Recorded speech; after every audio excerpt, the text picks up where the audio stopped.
It's been a long time. Yeah, that's funny. Okay, so again, this is going to be a correction of the situation with Ham and his dad from last week. So after last Sunday, Mondays are my study day, and I listened to Michael Heiser's teaching on the sin of Ham after the flood. And so that is in Genesis 9. And we'll start in verse 21. It says, then he, speaking of Noah, he was a shipbuilder for a long time. And then after the flood, he decided to take up a new occupation. And so he planted a vineyard. He became a farmer. And it says in verse 21, then he drank of the wine and was drunk, and became uncovered in his tent. And Ham, the father of Canaan, saw the nakedness of his father, and told his two brothers outside. But Shem and Japheth took a garment and laid it on both their shoulders, and went backward and covered the nakedness of their father.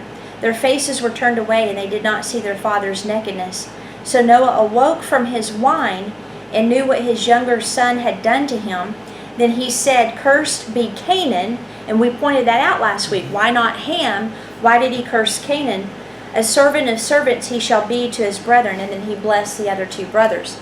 Okay, so we know that Canaan, it later became the land of Canaan, which God told Abraham in Genesis 15 that he would take that land, but had to wait till the Amalekites' sin was complete or full.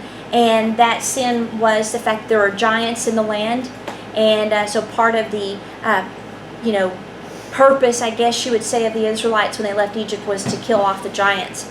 Now, this guy that talked about the nakedness of his father, he saw the nakedness of his father, he's not saying this is an absolute interpretation, but he said according to the Hebrew and the semantics and all of that, it's the closest that he feels is the most accurate that we've got. So the phrase saw the nakedness or uncovered one's nakedness is an idiom that was used back then in that culture to speak of any sexual activity and or intercourse. So he said idioms have to be taken in the context of the culture. And the example he used was, if you say that the topic of abortion is like a hot potato, if 1,000 years from now people are reading our stuff, they try to figure out in the original languages and all of that stuff how hot potato is tied to the term abortion. It's an idiom that means it's a topic that's very controversial. We have a lot of them. We do. And so that was what that was, is seeing the nakedness of or uncovering the nakedness of referred to sexual activity. Now in Leviticus 18, and he went through several things, but back then, and there's scriptures that support this, the male, the patriarch, had his tent, the wife had her tent, but they were all considered his. Okay, so it was the dwelling place of people back then, because they were a Bedouin society, Abraham and Noah and all them. And so here in Leviticus 18, 6 through 7, he talks about how none of you shall approach anyone who is near of kin to him to uncover his nakedness. I am the Lord. The nakedness of your father or the nakedness of your mother you shall not uncover. She is your mother, and you shall not uncover her nakedness. And the nakedness of your father's wife you shall not uncover. It is your father's nakedness. The nakedness of your sister, the daughter of your father, the daughter of your mother, whether born at home or elsewhere, their nakedness you will not uncover. The nakedness of your son's daughter or your daughter's daughter, their nakedness you will not uncover, for theirs is their own. The nakedness of your father's wife's daughter, begotten by your father, she's your sister, you will not uncover her nakedness. And it goes on and on and on. But the main one is, the nakedness of your father's wife you will not uncover, it is your father's nakedness. Okay, so he said that the phrase there, a lot of people have taught that Ham did something in a homosexual fashion to his dad. But there's no Hebrew words used in that passage or any other passage in the Bible that even imply homosexuality there. So there's words that are very much homosexual activity in the Bible. None of them are used in this case. Okay? So that was the first thing he said. So what they're thinking is, and this is what's crazy, in the Hebrew where it says that he went into his tent, the original language is actually feminine and should be interpreted her tent.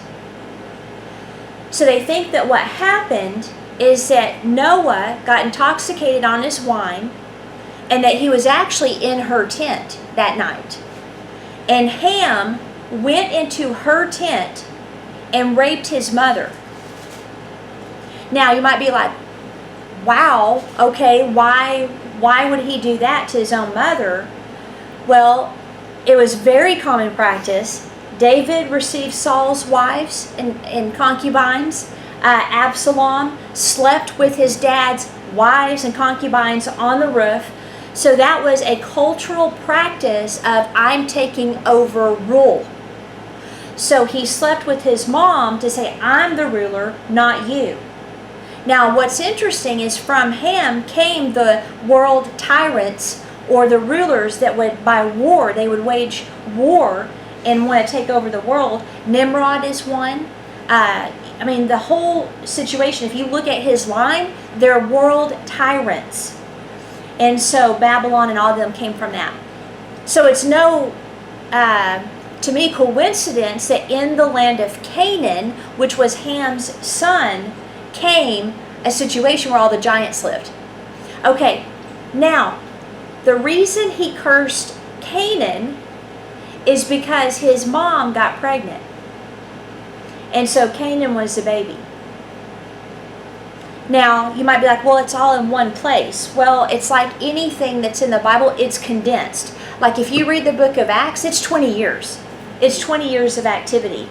So it appears that according to the Hebrew, Ham went into her tent, Noah was in the tent, passed out, and then she got impregnated because she was the product of Ham violating his mother. So Ham tried to usurp Noah's leadership in the family by raising up competitive seed.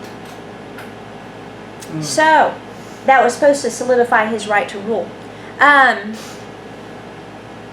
Let's see if there's anything else. No, that's it. And then it gets into the giants and things like that. So anyway, I wanted to clarify that and the original language. And what's interesting is a lot of even later when they began to translate the Bibles, they would change the words, unfortunately, the translators, because they didn't believe it could be real. And it's really frustrating because we're reading stuff where it says his tent, and the original language is clearly her tent.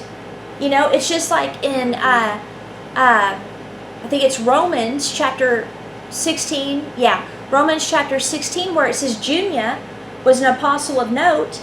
And in 1890 something, I believe, they changed it to a male name by adding an S to the end to Junius. But there was no name that existed of that in the Greek. So they literally just added an S to make it a male because they didn't like the idea that women could be apostles. So we've still got those, similar situations. And I think that when you look at Michael Heiser's stuff, he goes into that's what his PhD is, isn't it? Is Hebrew and ancient languages. So I think we'll get a clearer understanding of some of those things. So anyway, I wanted to correct that Ham more than likely did not do anything to his dad as far as any homosexual activity, that he actually raped his mom, which to me is not even better. It's pervert. He'll get to enjoy the Nephilim for a long time. I'm sure that's where he went. Okay, now back to Galatians. So we're going to finish up chapter 3. And I think what I'm going to do is, once I get back from our trip, I'm going to put on the calendar some training on Demonology 102, I guess. And we're really going to dig in to this whole thing, because as we learned last Sunday, you know, the demon spirits, you're literally casting out the spirit of a Nephilim. And to me, that's kind of crazy. The whole idea of why Jesus came, like I was even thinking about, Jesus came to save that which was lost. That is all of that, you know, that we talked about. And then also, I just started reading this morning how if you take and he's talked about this a lot, but if you take the idea that we bear the image of God, all are created in the image of God. After the fall, they were actually created in the image of Adam, which was a fallen situation. In Romans, where it says all have sinned and fallen short of the glory of God, the glory of God that we now carry again is the fact that we're imagers. We're image carriers. And so we are made in the image of God. It's not that we have intelligence and emotion and all of that. That has nothing to do with us carrying the image of God. That we have the ability to reason or anything like that. It has nothing to do with that, because animals can reason, actually. They can, you know, decide which part of, you know, a flock to take and notice the weakest one. They have emotions. I mean, there's all those videos out there of dogs that cry when their pups are restored back to them. I mean, there's so many things that animals have in common, which can also make the whole abortion debate interesting if you go along those lines. What it is we carry his image. When we fell, we lost the ability to carry his image. Therefore, Jesus became man, God-man, and restored to us a new image. So when it says the only begotten of the Father, that phrase is actually the only one as far as uniqueness and race. So it's not that he only had one son, which he did, we know, God-man. But he had the sons of God are in heaven. We're the sons of God now. But Jesus is a whole new race of person. He's a whole new creation. So we now carry that creation as image bearers again. Therefore, the glory of God has been restored. So back to our how to live under a curse. The purpose of the law was to show us our need for Jesus Christ so that we could be restored to the image-bearing capacity again. And we're now spirit-filled. So where God dwelt among man before, he now dwells in us now. And that's what's even more incredible. So we dropped off as far as our study the last time was, if you go back under the law, you come under the curse of the law. Meaning, any law you break, you're now guilty of. Therefore, you position yourself back under the need for some type of justice and punishment to be carried out. The second part of when you come under the law, or how to live under a curse, is you re-empower the enemy's ability over you. So that was in Colossians, where it says the handwriting of requirements was nailed to the cross. It was hostile to us. It was taken away.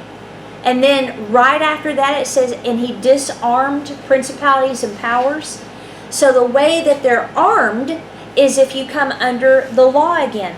So now you are no longer under grace. You're actually under the demonic power of principalities and powers. So it just doesn't make any sense. That's why the enemy wants people to come under the law again, because it renders you ineffective. And so basically you're trying to fulfill, as we learned, in your own strength, what Jesus Christ did that we must receive by faith. Remember, we learned that too. That was in Galatians. Let me see if I can find that.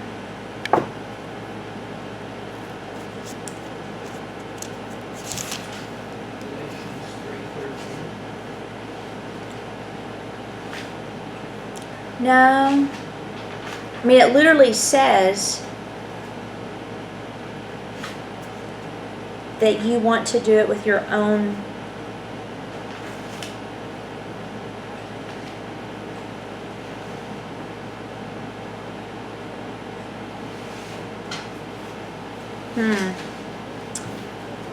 I'll have to find it later. Oh. No. Oh, here it is. Verse 12. But keeping the law does not require faith, but self-effort. So a lot of people still want to, do it on their own terms. Okay, so now I want to read this statement. If you live by the law, it is a guarantee. Oh, and then another thing. The strength of sin is in the law. So that was the third thing. When you start following the law, it actually awakens and empowers the desire to sin. It's just like telling a kid, don't stick the knife in the socket. What does the kid do? Stick the knife in the socket, blows the breakers, you have to spank them, blah, blah. His name was Kent. And so, and I think he was like 2 or 3. So that is what happens is when you perceive God's commands as law, you're going to sin. But the law itself, just the epitome of it, is not unrighteous or unholy. It's the fallen nature that is unrighteous and unholy, and it awakens that desire to do what it's being told it cannot do. And it's the same thing for the Christian. You literally, to me, step outside of the new birth into the previous. It's like you come out from under everything Jesus Christ did to come back into what he delivered us from. And that puts you in a very scary state as far as, the Word of God is concerned. So, it's a guarantee that the enemy will incite you to violate the law so that the consequences or the curse of sin is activated in your life. That's why the enemy deceives people to get back in the law. He wants to activate that curse again. Following the law incites sin and the curse of it. Okay, so let's now, since we've got our recap, go to Galatians chapter 3. I'm going to read 15 through 18. Beloved friends, let me use an illustration that we can all understand. Technically, when a contract is signed, it can't be changed after it has been put into effect. It is too late to alter the agreement.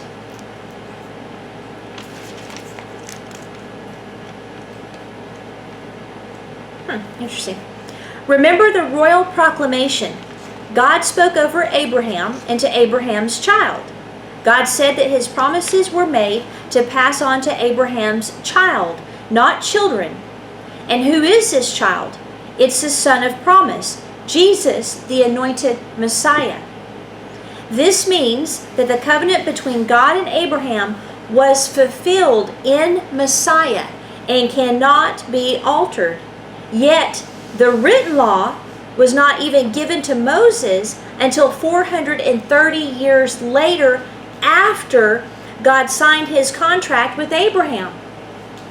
The law, then, doesn't supersede the promise since a royal proclamation was given before the law. If that were the case, it would have nullified what God said to Abraham. We receive all the promises because of the promised one, not because we keep the law. In other words, he's saying the covenant to Abraham was superior to Moses' covenant because Moses' covenant came after. The one was made of promise, the one was not of promise.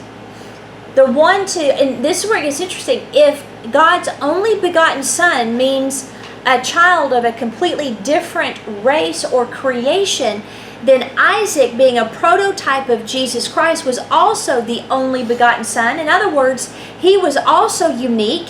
And what made him unique is he came through promise. So Isaac came through promise. Jesus came through promise. We're children of promise, to whom have been given exceedingly precious and great promises, that through those you may share in the divine nature, escaping the corruption that entered the world through lust. The only escape of the corruption of the fallen nature is believing in the Son of Promise. When we believe in the Son of Promise, we become children of promise. Okay? Does that make sense? Okay. So we're in full circle. We've come back to Isaac and Abraham, where they took him to that certain mountain to offer him as a sacrifice with the full assurance God would resurrect him, because he promised that a nation would come from Isaac. Isaac was clearly a picture of Jesus Christ's seed, the king that would have the full right and authority to crush the head of the enemy, the ruler of this world system. Here Paul alerts us to the fact that God's promises were made to pass on to Abraham's child. And Paul tells us that this was not referring to Isaac, but to the son of promise, Jesus Christ. He called it a royal proclamation. Okay, now, again, you can get into the whole nation thing too.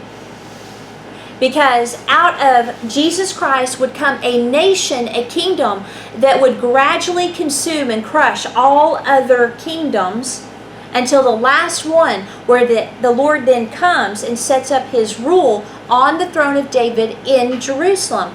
So basically, our warfare is not flesh and blood, okay?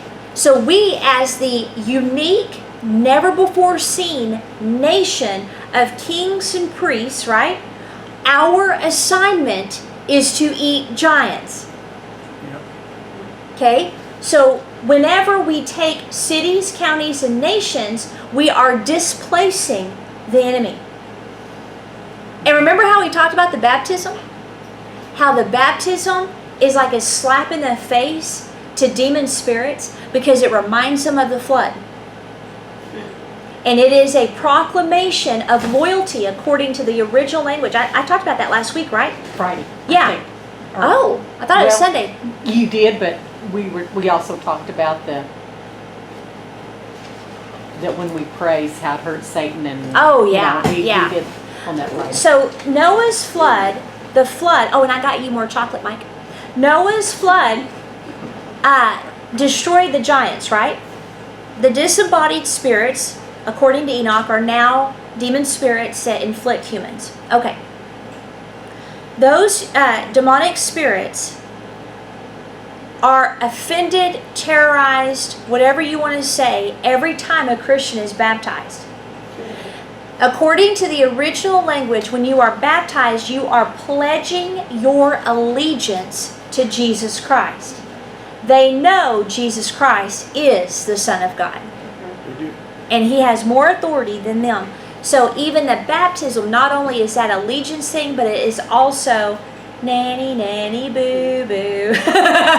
And so it reminds them of the flood. So, and just worship. The enemy wanted worship. And every time we worship, I think about the lovebirds. It turns into just love. I mean, it just infiltrates the atmosphere and the domain and the spirit realm with the sound of heaven that must just torment the enemy's kingdom. God, I was thinking about, we said that how it infuriates and hurts when we worship, etc. And we talked about Jesus going in, and anyway, God pointed out through, that not only are we going to be in a high position when later, but that just like Haman, he had to lead Mordecai's horse around. He had to put the robe on Mordecai, which is what he wanted for himself. Yep. And he had to lead Mordecai through the streets while the people cheered. Yes. And I thought, not only does he flee, not only is he displeased, he is put into the role of leading us around. So he is basically subservient to us. What he wanted, we now have. Exactly. And that's what's interesting. And it really makes being a Christian fun. Because, if you think about it, everything that God is doing is not just for people to be born again. If you think about it, people say, well, we're just pawns of God. No, actually, he saw that, number one, none of us in this room chose to be a sinner. We were born into that. That is unfair. Okay, now would we have made the decision? Probably. But the fact is that we didn't choose that. So that was the first thing the Lord wanted to solve.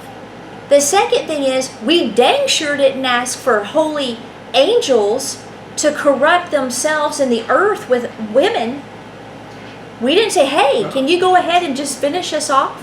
You know, they made that choice, and the people that lived back then were pawns. They probably didn't, get on a knee and propose. They probably stole the women.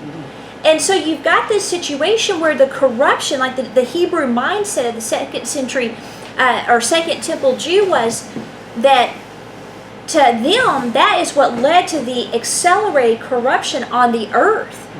And so we didn't ask for that. And the Father knew it. And so his answer was Jesus Christ. And he is the Lamb that was slain before the foundation of the world.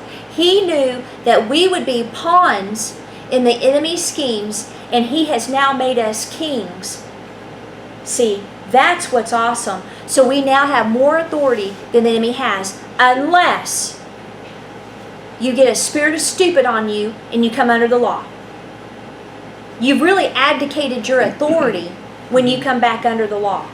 Because you cannot have the authority over the devil if you're trying to do everything in your own self-effort and strength. Right.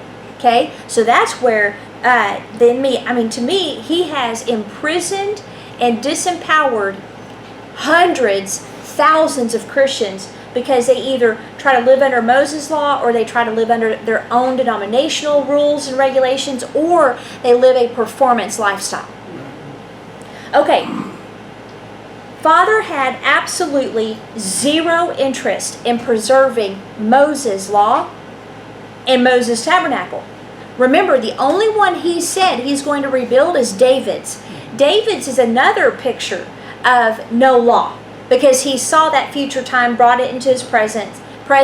Everybody had the ability to worship God 24/7, where the presence of God was manifested. So Paul makes it plain, the law wasn't given until 430 years after.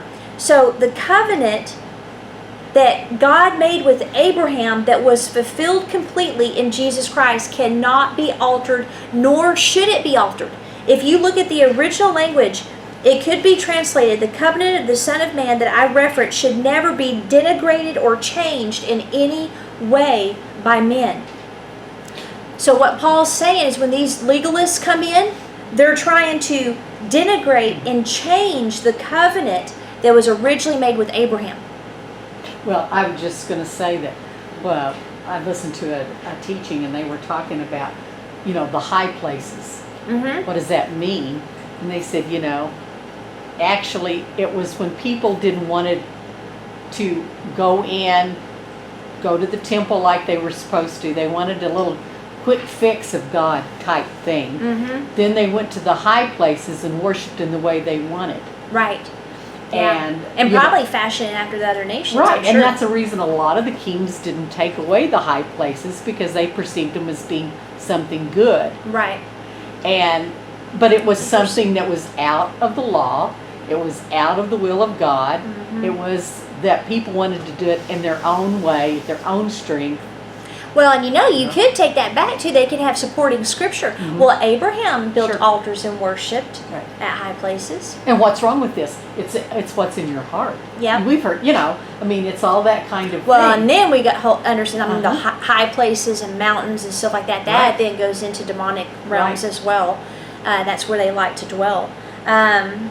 Yeah, that's interesting. I thought it was. Well, and Samaria came from that too, because they created a whole new worship system after Solomon. Yeah. It was just a perversion of, of what they should have been doing. Okay, so all of this demands one question. Why the heck was the law given? You know what I mean? It demands that question. If it empowers sin, if it was impossible to keep, if there was just no way, it empowers the enemy to attack us. Why the heck was it given? Well, let's look in verse 19 of Galatians. Oh, look, it says, why then was the law given? Oh. Here it is. It was meant to be an intermediary agreement added after God gave the promise of the coming one. It was given to show men how guilty they are, and it remained in force until the seed was born. Okay, number one, it was an intermediary agreement added after the promise of the coming one. In other words, there's one coming, the seed is coming, he's going to crush the enemy's head, and we'll get into more of it, but until then, here is an agreement that will serve the purpose of showing men how guilty they are. It remained in force until the seed was born to fulfill the promises given to Abraham. When God gave the law, He didn't give it to them directly. He gave it first to the angels, and the angels gave it to His mediator, Moses, who then gave it to the people. Now, a mediator does not represent just one party alone, but God fulfilled it all by itself. Okay, so a lot of people that say the law is still in effect, no, it isn't. Now, is it good not to murder people? Of course.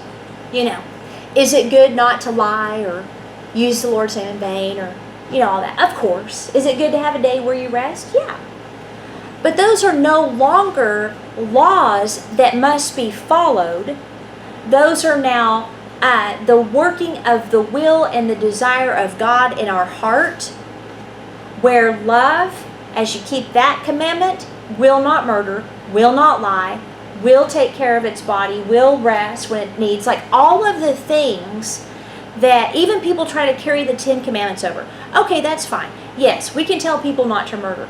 But if you are living under that as if it is a law to be kept in self-effort, you have now fallen from grace. Right. But if you are following the law of love, see, love is the only thing that has the power to transform. See, that's why He says, follow 2 commandments. Love the Father, or God, with all of your being. Love your neighbor as yourself. Those are the things that transform societies and people. So, now, in the King James, so I want to look at this real quick, and I personally think this is tied to Genesis 6, but I haven't been able to tie it together yet, so until then, we'll just leave it alone, kind of. But it says, verse 19 in the New King James, what purpose then does the law serve? It was added because of transgressions, till the seed should come to whom the promise was made. Okay, the word transgressions is wrongdoing or law breaking. It comes from 2 words that means to step beyond. Okay?